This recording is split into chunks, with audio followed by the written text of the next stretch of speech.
Tere! Tõepoolest, Tiit Riisalo on mu nimi ja kannan nüüd ministri vastutust juba varsti hakkab 2 kuud täis saama.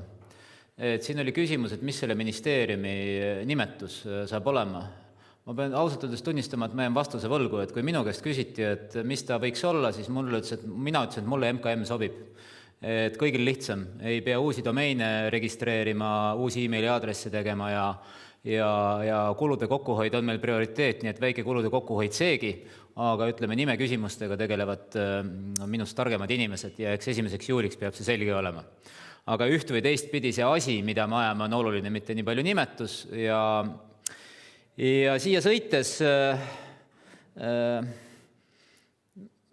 tulid mul ka sellised mõtted nagu pähe, et jälle nagu mõttes valmistudes selleks esinemiseks, et senimaani olen ma elanud elamuse oma tööelust niimoodi, et on olnud endal käsimasinas erinevates kohtades.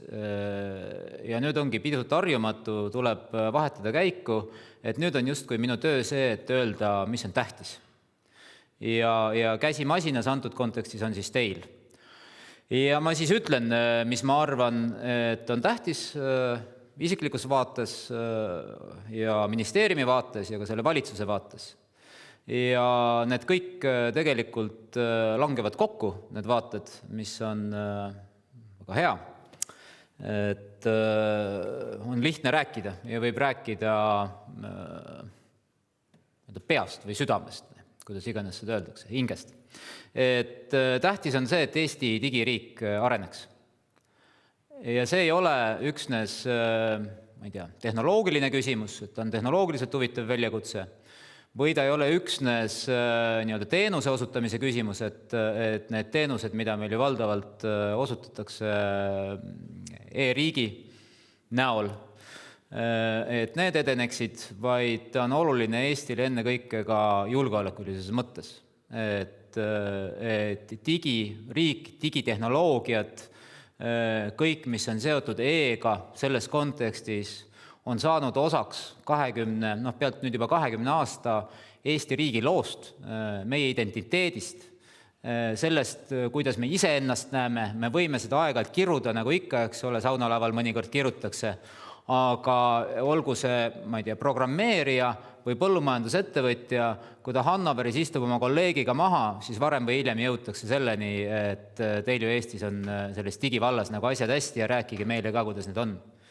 Ja see on kuni siis, olles töötanud õige mitu head aastat koos vabariigi presidendiga, siis kuni sinnamaani välja.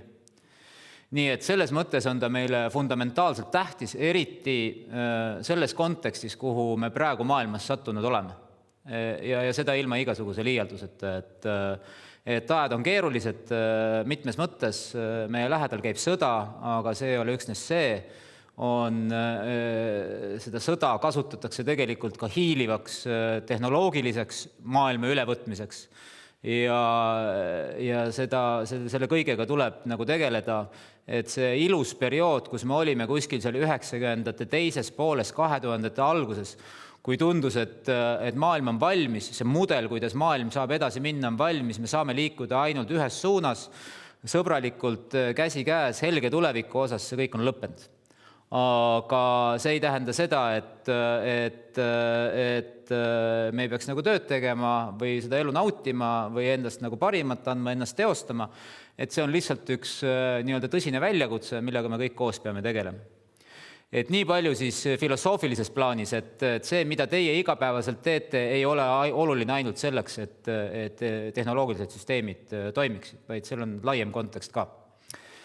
Ja see ei ole öeldud ainult meie moka peale määrimiseks. Nüüd siis digiriigist, et mina esindan erakonda, mille nimi on Eesti 200 ja meie üks teema programmiliselt kogu selle erakonna eksisteerimise jooksul on olnud personaalne riik.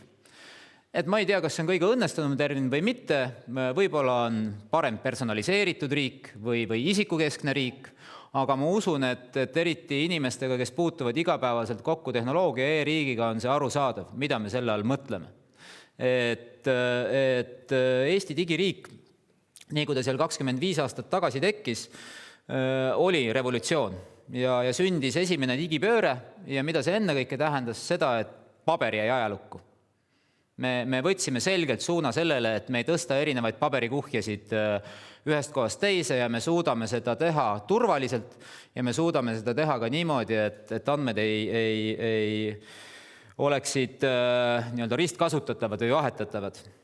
Aga mida selle käigus loomulikult ei toimunud lõpuni ja tegelikult ei peagi toimuma, on bürokraatia kadumine. Bürokraatia ikka alles. Bürokraatia toimetab seal kuskil vaikselt. Ja seda bürokraatiat on loomulikult nii-öelda meie riik komplitseeritumaks läinud, terve maailm on komplitseeritumaks läinud, me oleme saanud Euroopa Liidu liikmeks, et teda kogu aeg tuleb nagu vaikselt juurde.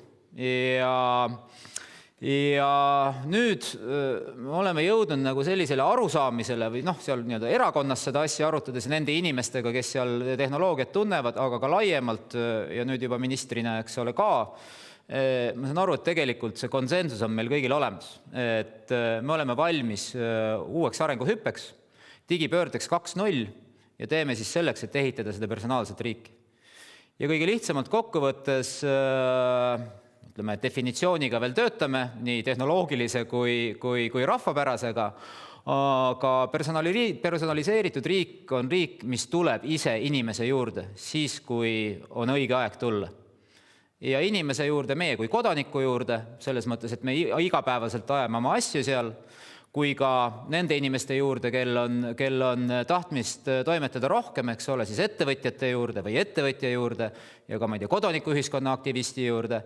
Ja eesmärk on see, et need inimesed meie kodanikena, meie nii-öelda aktivistidena ennast teostades, ettevõtjatena ei peaks muretsema selle pärast, et kuidas see, mis meil riigi käest saada on, võimalikult lihtsalt kätte saada.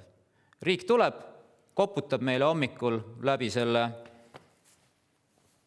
telefoni, näiteks ükskõik mis signaaliga, võib-olla ka häälega ütleb seda, ja sa saad teada, mida sul on vaja teha selleks, et näiteks kätte saada sulle ette nähtud toetus ja ideaalis peaks olema lihtsalt üks linnuke kuhugi kirja panna. Või tuletab sulle meelde, et sul hakkab üks või teine luba aeguma, ideaalis tuletab sulle meelde, et eeltäidetud vorm ootab sinu digiallkirja seal ja seal kohas. Ja ma arvan, et see visioon ei ole midagi revolutsioonilist, sellele on mõeldud, ma arvan, paljud teist on sellele mõeldud, meie erakond on sellele mõeldud, ministeeriumis planeerijad, juhid on sellele mõelnud. Aga mis on tähtis, on see, et me peaks selle ära teostama. Ja see on see, mis on minu see teine sõnum, et mina isiklikult ja see valitsus peavad seda oluliseks, et me tegelikult liiguksime sisuliselt see asjaga edasi. Vot selline ongi see sõnum. Ja ka üritaks siis sellele protsessile nii palju, kui jaksu on ja oskusi on kaasa aidata. Ja mis nüüd seda pilve puudutab, siis loomulikult on see fundamentaalse tähtsusega. Et ma usun, et pilve puhul on vähemalt meil selge arusaam olemas, et mis tehnoloogiad on olemas, kuidas seda kasutada. Ma arvan, et see Ukraina sõda õpetas ka üht koma teist, see tuleb lihtsalt asetada sobivasse konteksti.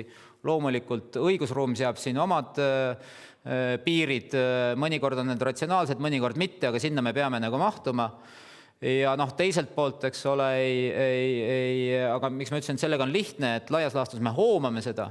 Keerulisem on selle tehnoloogiaga, mida me nimetame siis tehisintellektiks või tehisaruks.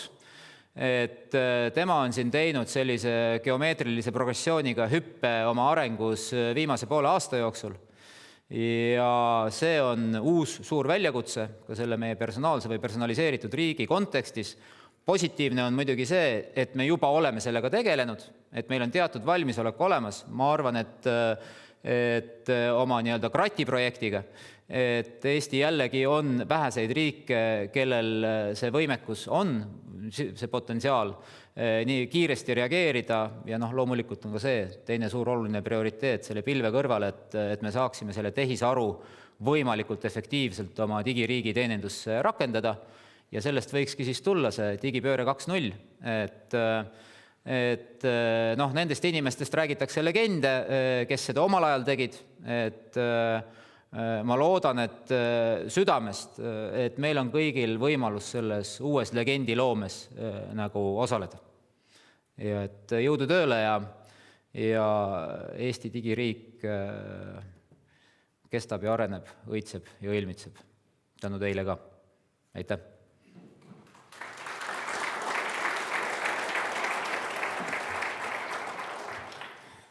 Nii, kuna meil on paar minutit aega, siis on arukordne võimalus otse ministrit küsida. Seega, kas meil on keegi julge, kes soovib kohe käe püsti tõsta, saab info otse allikalt. Ma ütlen, homme enam te nii ei saa küsida, nii et kasutage võimalust. Ja ei, nii hull see nüüd ei ole, et nüüd on üks ainukordne võimalus seda teha, et ma pigem üritan olla nagu avatud ja loomulikult veel nagu kommentaariks, et kõige selle emotsionaalse jutu kõrval on olemas meil ka plaanid ja tahaks, eks nende plaanide arutamisel me tegelikult kohtume veel ja seal saab rääkida juba ka detailidest. Ma näen, et esimene julg on vähemalt olemas. Tere! Mina olen Hillar Aarleid ja enne küsimuse juurde jõudmist on üks ettepanek. Võtaksite positsiooni. Mis oleks, kui anda eesnimi perenimi @eesti.ee Eesti interneti sihtasutuse kätte? Väga tore küll, et see 2.0 tuleb. Väga tore, et riik saab koputada. Aga inimesed elavad ka omavahel elu. Inimesed käivad poes, inimesed ostavad asju, jätaks sinna aadressi. Jätsin kunagi mail.ee, müüsid maha, vahetasin hot.ee peale. Nüüd pean jälle vahetama. Ehk siis inimesel oleks vaja ühte kindlat pikaajalist kontakti, kuhu saab koputada lisaks riigile ka külmkappi müüa. Jah, sellele ma isegi ei oska kuidagi vastata, aga point taken, ma ise olen auga kasutanud e-maili aadressi tiit.riisal@eesti.ee sisuliselt selle loomise algusest saadik. Pean tunnistama, et olin ka ise pisut üllatunud, kui sain teada, et see kinni keeratakse. Aga olen lugenud ka neid põhjendusi ja noh, seal on ka oma argumentatsioon. Aga kas seda nii-öelda kuidagi saab taas kasutada, siis mõte üles korjatud ja kindlasti vaataks sinna sisse. Kas soovib veel keegi julge käe püsti ajada? Härra minister, Toomas Türk, Oracle Eesti. Milline võiks olla siis partneri roll kogu selle eesmärkide teostamise, me ütleme tehnoloogiapartnerid, kes on erasektori poole pealt, et kas ainult hangetes või peaks olema midagi sellist, kus koostöö võiks olla tihedam? Kuidas teie seisukoht on? Ja kindlasti võiks olla koostöö tihedam. Eesti jällegi nii-öelda punkt, mis jäi tegemata, et teades, et siin on ka erasektori esindajaid, kui me räägime Eesti eduloost piiri taga, siis isegi pidin seda paar nädalat tagasi tegema, seda on kordi ja kordi tehtud, eks ole, aga oli hea võimalus sellega ennast sisse juhatada ja tähelepanu pärvida. Oli võimalus kohtuda Sundar Pichaiga, Google'i CEO-ga Stockholmis korraldatud nii-öelda edukate või edumeelsete digiriikide üritusel. Ja seal kirjeldades jälle, et mis annab meile nagu moraalse platvormiga teiega, siis antud kontekstis selle Google'iga nagu rääkida ja teie käest üht koma teist nõuda on tegelikult see, et meil on päris digiühiskond, et meie teenuseid kasutatakse, et meil on sisuline penetratsioon, mitte lihtsalt see võimalus, eks ole, vaid meid ongi digiriik. Ja see, mis tekitas selle olukorra, oli see, et me algusest peale suutsime riigi ja erasektori vahel teha koostööd. Et see, et meil telekomid ja pangad tulid sellega kohe pardale ja tegid identiteedi kasutamise põhjendatuks ka siis, kui meil võib-olla veel nii häid teenuseid pakkuda polnudki. See oli ülioluline. Aga see on lihtsalt näiteks, et loomulikult selleks, et olla edukas ja selleks, et jätkata seda Eesti mudelit, peab seda laadi koostöö toimima. Nii et ma ei oska nüüd konkreetselt järgmist 3 punkti selles kontekstis lauale panda, aga minu vaade on see, et edukad saame me olla ainult koos. Teist võimalust ei ole. Selge, aga tõmbame siit joone alla. Aitäh! Aitäh! Ja väike meene ka korraldajate poolt. Ja tänan ja edu teile ja ma loodan, et tuleb sisukas ja põnev päev. Aitäh!